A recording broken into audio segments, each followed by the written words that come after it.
Eto na ang ating dulce de leche. Oh, hindi sa tagal siya na leche mga kabisi.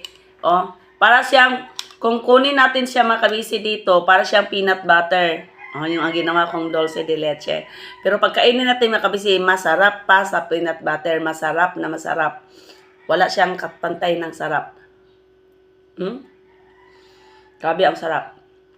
At hindi na pati matamis. Kaya nawala na yung tamis niya. Charorot. Hindi, matamis pa rin siya mga kabisi, pero hindi nagaano. Basta tingnan ninyo. Kagawa ako dito ng 3. Ibaligyan ako ni mga kabisi, din ako ni ipanghatag. Okay. Ang sudlanan, ang silin, perting dugaya maglutoan ni mga kabisi. Sus, Diyos ko dahil, mga 4 to 5 hours magluto nito. Kasi hindi ipakita ko sa inyo later yung video kung paano ito lutuin ang dulce de leche. Kaya, be right back.